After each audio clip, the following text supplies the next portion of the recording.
Napag-usapan nga ng mga individual cultivator ang patungkol sa ating bida, at ang mga ginawa at pinagawa niya sa kanila nung nakaraang ruin. At narinig nga ni Zuan ang mga usapan nila, kaya naman masyado ang tawa nito sa ating bida, habang sinasabi na sikat ka pala kahit saan, pero bigla namang nagalit si Xiaoyu sa kanya, na tinatanong kung bakit pinapakialaman niya ang usapan ng iba, at kung bakit tinatawanan niya ang ating bida. At wala nang ang nagawa itong si Zuan kundi maiyak, habang iniisip na tulad umano ng kanyang inaasahan, basta kasama si Xiaoyu ay walang ibang makakapagbiro sa ating bida. At sino mang magtangka na biruin umano si Shu ay tiyak na makakatikim talaga kay Xiaoyu. Habang tahimik namang nagdadrive ang ating bida, ay napansin niya ang sasakyan na biglang tumapat sa kanila, at lulan nga ng sasakyang ito si Titan na nagyuuma pa ang enerhiya. Agad namang tinipon ni Shu sa kanyang daliri ang mga enerhiya na nagmumula kay Titan, at dito ay iniisip niya na ang nasa kabilang sasakyan umano ay ang kasalukuyang leader ng The Phoenix. Pero kung pagbasehan nga daw niya ang enerhiya na nagmumula kay Titan, ay masasabi niyang isa lamang siyang pangkaraniwang A-rank, at hindi dapat nakatakutan. Pero bigla nga ding nagtungo sa kanyang kamay ang isang panibagong enerhiya, kaya naman masyado ang gulat ng ating bida, sa malakas at kakaibang enerhiya umano na kanyang naramdaman. Sabay sabi na tulad umano ng kanyang inaasahan, na mayroong taong nagtatago sa organisasyon ng The Phoenix, at malamang nga daw na ang taong ito ay nagmula ng Looniverse. Kaya naman naisip ng ating bida na kailangan niyang unahin ang lalaking ito bago pa sila makapasok ng ruin, dahil kung mawawala nga daw ang lalaking yun bago sila makapasok ng ruin, ay wala nang makakapag-utos sa mga taksil ng Earth at hindi na sila makakagawa ng gulo. Pero napapaisip nga ang ating bida sa kung anong pamamaraan daw kaya ang pwede niyang gamitin, hanggang sa bigla namang napasigaw si Zuan matapos siyang lawayan ni Negrito, na kasalukuyan umanong nananaginip.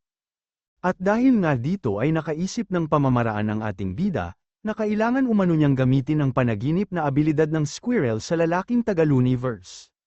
Dito nga ay naisip din ni Shu na iba umano ang kapaligiran at karanasan ng mga nagmula sa Looniverse, kumpara sa mga taga-Earth at kahit kailan nga daw, ay hindi makakapagsinungaling ang mga nananaginip.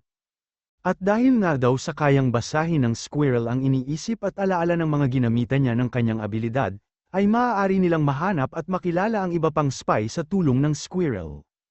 Problem solved, wika pa nga ng ating bida, habang ang Squirrel naman ay natatakot daw sa kakaibang ngiti o pagtawa ni Shu. Samantala habang papalapit naman sila sa lokasyon kung saan magbubukas ang ruin, ay nadaanan ng mga sasakyan ang bitak-bitak ng kalsada, at dito nga ay umabot na din ang kakaibang lava na nagmumula umano sa ruin.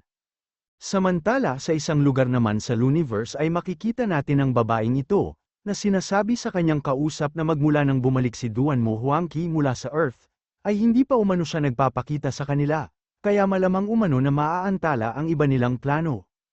Pero sinabi naman ng kanyang kausap na wala umanong problema sa bagay na yun, sabay sabi na ding inaasahan na daw niya ang mga pangyayaring ito, sabay talikod sa babae.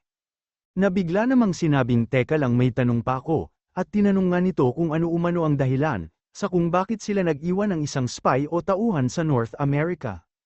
Pero sinabi naman nito na wala na umanong pakialam ang babae patungkol sa bagay na yun, dahil ang kailangang gawin nga lang daw ng babae, ay sundin ang mga utos at plano niya sabay patay na din sa tawag. Kaya naman nanatiling tahimik ang babaeng ito, hanggang sa bigla na nga lang din siyang manggigil sa galit niya sa kanyang kausap.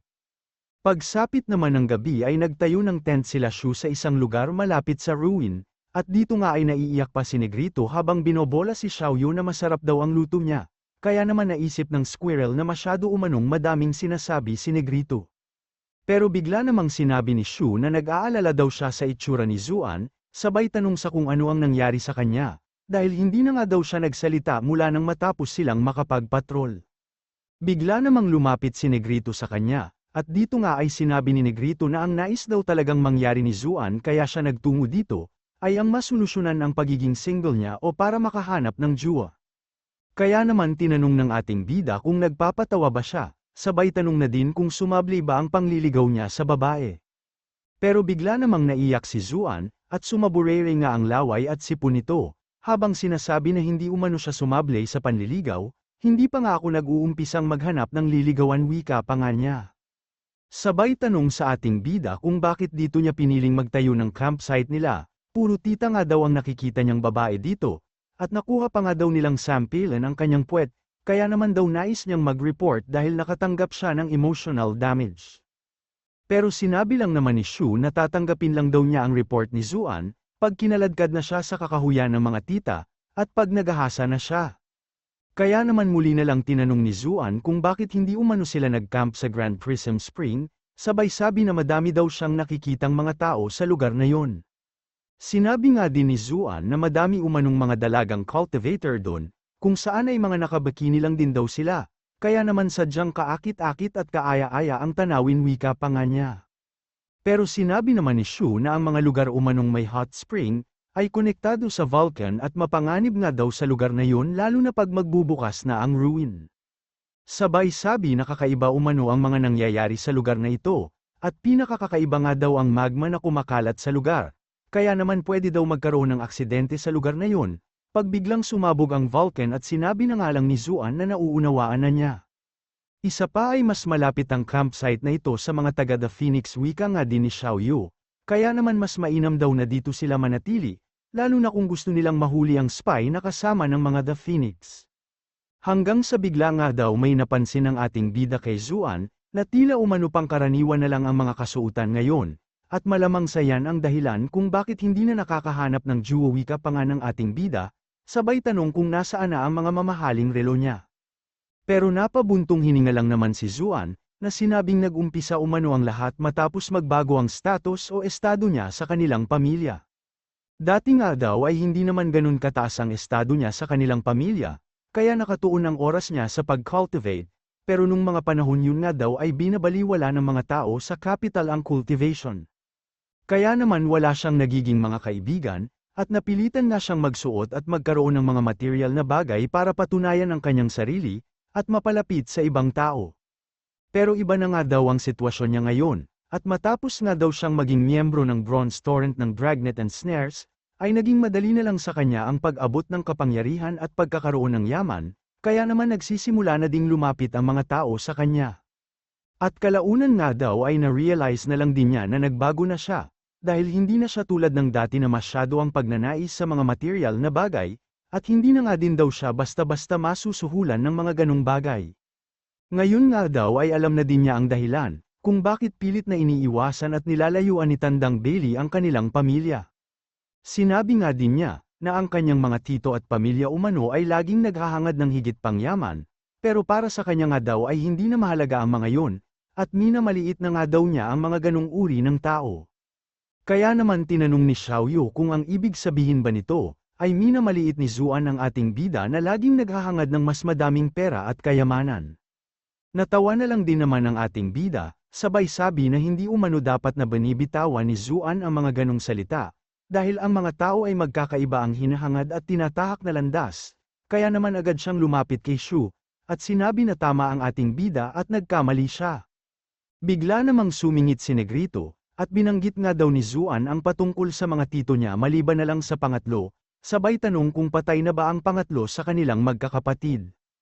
At masyado nga ang galit ni Zuan matapos tanungin kung patay na ba ang pangatlo sa kanilang magkakapatid, sabay sabi na wala ka bang utak, hindi ba at alam mo namang tatay ko ang pangatlo sa kanila, at nanonood na nga lang ang magkapatid sa bugbugan nila. Hanggang sa biglangang nagparamdam ang Wheel of Fire ng ating bida, kaya naman bigla din siyang napatingin sa kalangitan habang binabanggit ang Wheel of Fire niya. At dito nga ay naisip niyang kapareho umano ng nararamdaman niya ngayon, ang naramdaman niya nung unang beses silang magkita ni Yu Fuyao, sabay sabi na malamang sa iisa ang pinagmulan ng Wheel of Fire niya, at ng kakaibang lava na lumalabas mula sa ruin. Naisip nga din ni Shu na tama umano ang desisyon niyang pagpunta dito sa North America, dahil kung ang mga ruin nga daw ay ginawa ng isang tao upang pag-iwanan ng mga kayamanan, ay sigurado umanong mayroon siyang matutuklasan sa ruin dito sa North America, na patungkol sa kanyang pagkatao o kaugnay ng tunay niyang pagkatao. Ilang sandali pa ay biglang napapatanong si Shu kung nasaan na si Negrito, at sinabi nga ni Xiaoyu na inutusan umano niya si Negrito upang mag-imbestiga, habang tahimik at tila lutang na nag-iisip ang ating bida. At muli makalipas ang ilang sandali ay nakabalik na din si Negrito, Kaya naman agad na tinanong ng ating bida kung ano ang natuklasan niya at kung bakit siya bumalik kaagad.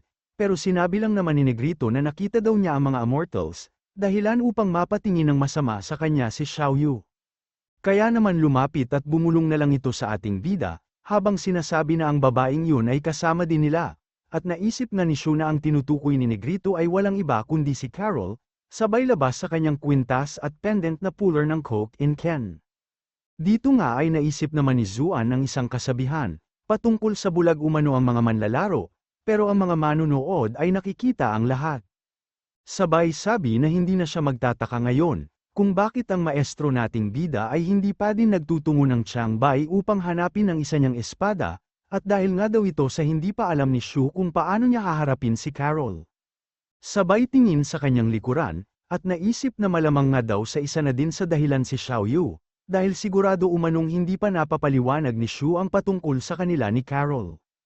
Tinanong naman ni Shu kung gaano sila kalayo sa Immortals, at sinabi nga ni Negrito na nasa 2 kilometro umano ang distansya nila, sabay sabi na ang The Phoenix ay mayroong 3,000 tauhan, habang ang Immortals naman umano ay nasa 200 lamang. Sabay sabi sa ating bida na nanirahan daw si Carol sa Changbai ng mahigit 1 taon, at sa mga panahong yun nga daw ay 2 ruin ang nagbukas, pero kahit minsan ay hindi umalis si Carol ng Changbai. At sinabi pa nga ni Zuan na malamang sa nagtungo daw dito si Carol para sa ating bida, na bigla namang nainis at sinabing masyado silang madaldal. Hanggang sa bigla nga silang pinatahimik ng ating bida, na naramdamang may nagmamasid sa kanila, at sinabing nagmula umano sa direksyon na yun ang nakamasid. Naisip nga din ni Shu na low-key lang naman sila mula nang dumating sila dito, kaya bakit daw kaya may mga nagmamasid pa din sa kanila, sabay tanong sa kanyang sarili kung nakilala daw kaya siya ng spy na taga-Luniverse. Hanggang sa ilang sandali pa ay dinukot nito ang salamin sa kanyang bulsa, habang iniisip na hindi nila kailangang mataranta at dapat na alamin muna niya ang sitwasyon. Agad na din niyang ginamit ang salamin upang makita ang tao sa kanyang likuran, at dito nga ay nakita niya ang pinsan ni Carol, na sinasabing matagal na umano mula nang huli niyang makita ang ating bida. Naisip naman ni Shu na taga-Immortals daw pala ang nagmamasid sa kanila, at mukhang simula pa nga lang daw ay talagang hinahanap na siya nito, kaya natagpuan niya ang campsite nila Shu. Iniisip nga din niya na sigurado umanong may nagbigay ng impormasyon patungkol sa kasalukuyan nilang sitwasyon, at bigla ngang nabahing ang salaring si Zujin. Ilang sandali pa ay iniisip naman ng pinsan ni Carol, na mas magiging kapana-panabik na umano ang mangyayari magmula ngayon.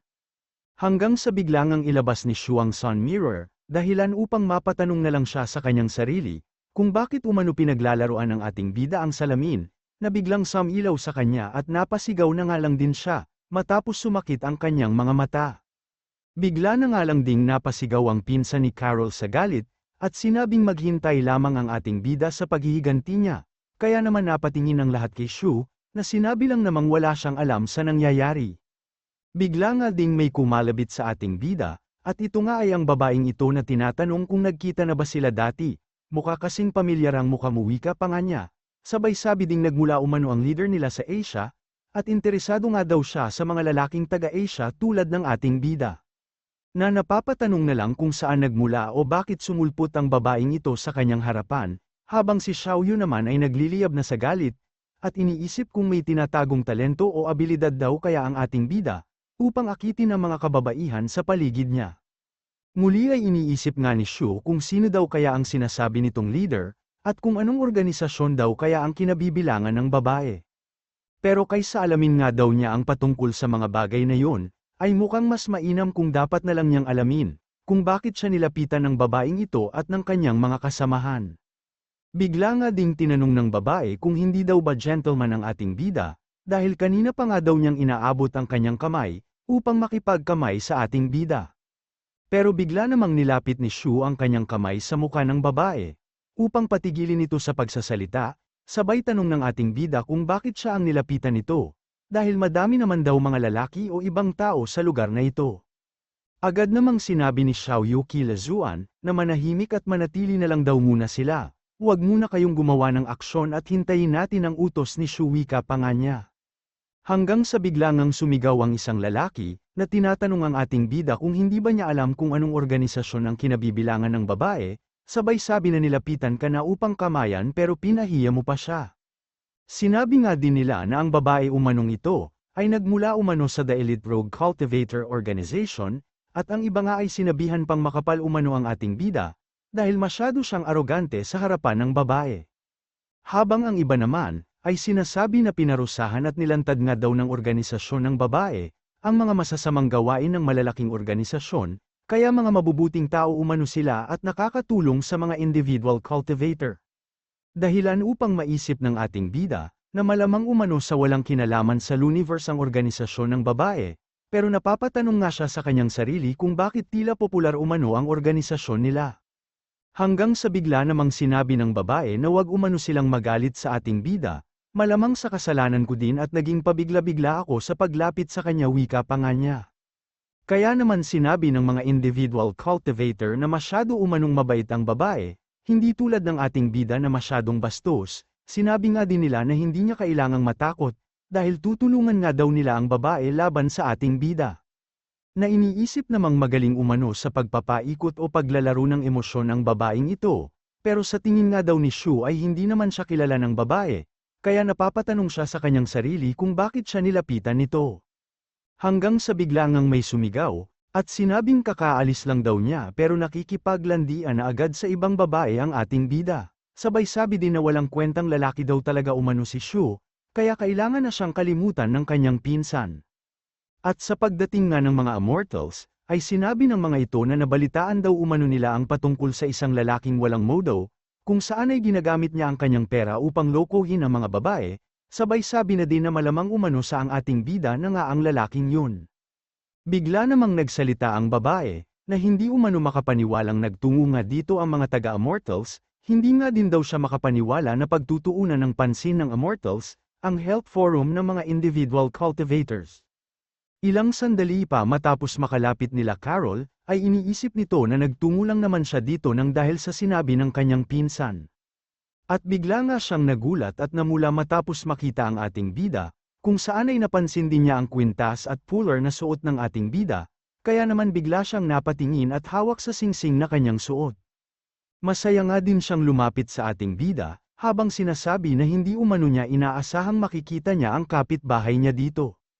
At bigla nga ding napapatanong ang mga tao sa paligid, kung bakit umano ang tila isang ice queen na katulad ni Carol, ay naging isang namumulang maliit na rabbit sa harap ng ating bida. Ilang sandali pa ay naisip ni Carol na miyembro ng Elite Individual Cultivator ang babaeng ito, pero mukhang wala naman daw silang ugnayan ng ating bida. Bukod nga daw dun ay nandito din si Xiaoyu kaya wala siyang dapat na alalahanin. Muli na nga lang din siyang ngumiti at tumingin sa ating bida, na iniisip namang matagal na umano mula nang huli silang magkita, at bukod nga dun ay hindi din daw niya alam kung ano ang dapat niyang sabihin kay Carol. Hindi nga daw niya alam kung dapat ba niyang tanungin kung nakabalik na ang alaala ni Carol, o kung dapat ba niya itong pasalamatan dahil tinulungan siyang protektahan si Master dati. O kung dapat na lang daw ba niyang lapitan si Carol at halikan, pero tinamaan nga ng emotional damage ang ating bida na biglang tinalikuran ni Carol, kaya naman naging tila statwa pa siyang nanigas sa kanyang kinatatayuan. Matapos ngang tumalikod ni Carol, ay sinabi ng mga taga-immortals na masyado yata umanong mabait si Carol sa ating bida, sabay sabi ding hindi nila alam kung anong masamang plano ang nasa isip ni Shu, na napapatanong sa kanyang sarili kung namasyal lang daw ba si Carol dito, at hindi man lang siya binigyan ng pagkakataong makausap siya. Hindi naman makapaniwala ang babae, na halos nauutal pa habang tinatanong kung ang ating bida daw ba si Lu Shu, at ang 9th Dragnet na kasama ni Carol sa romantiko nilang pagtakas sa Sardinia. Ako nga bakit wika naman ni Shu, at mabilis nang nagtakbuhan ang lahat ng mga individual cultivator, habang sinasabi na nagkamali umano sila ng taong binangga. Agad namang nahanap ni Xiaoyu ang post sa isang forum, kung saan ay mayroon nga daw sadyang naglagay ng mga larawan nila dun, at sinabi pa nga daw sa post na nagmula sila sa isang masamang organisasyon.